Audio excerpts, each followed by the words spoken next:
Seminal व्हेसिकल ही जी Gland आहे यातून जे सिक्रेट होतं त्यात काय आहे तर फ्रुक्टोज, फिब्रोनोजन अँड प्रोस्टाग्लॅन्डिन्स. आणि फ्रुक्टोजचं काम काय तर provides energy for sperm movement. तर फ्रुक्टोज जे आहे ते स्पर्मला एनर्जी प्रोव्हाइड करण्याचं काम करतं. नॉर्मली ज्या काही लिव्हिंग सेल्स आहेत आपल्या बॉडीमध्ये असतील किंवा ऑर्गॅनिझम्समध्ये असतील त्यांचा सोर्स ऑफ एनर्जी जो आहे तो ग्लुकोज आहे.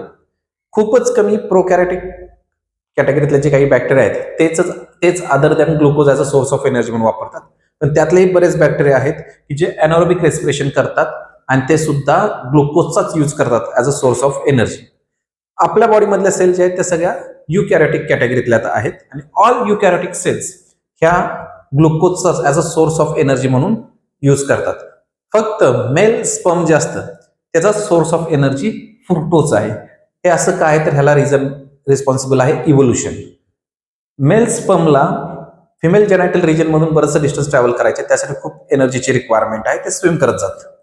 जर ही एनर्जी ग्लुकोज पासूनच प्रोव्हाइड केली असते तर प्रॉब्लेम काय तर फिमेल जेनायटल रिजन मध्ये बरेच बॅक्टेरिया असतात आणि ह्या बॅक्टेरियाने देखील हा ग्लुकोज यूज केला असतो आणि स्पर्मला पुरेसं ग्लुकोज मिळालं नसतं किंवा त्याचे सर्वायवलचे चान्सेस खूप कमी झाले असते. त्यापेक्षा इव्होल्युशन मध्ये काय तयार झालं तर स्पर्मचा सोर्स ऑफ एनर्जी फ्रुक्टोजच आहे. फ्रुक्टोजला कसं डायजेस्ट करायचं हे डायरेक्ट बॅक्टेरियाला माहित नाहीत, अदर बॅक्टेरियाला, त्यामुळे फ्रुक्टोजवरती ते अटॅकच करत नाहीत. त्यामुळे तो source of energy easily available राहतो फॉर स्पर्म्स.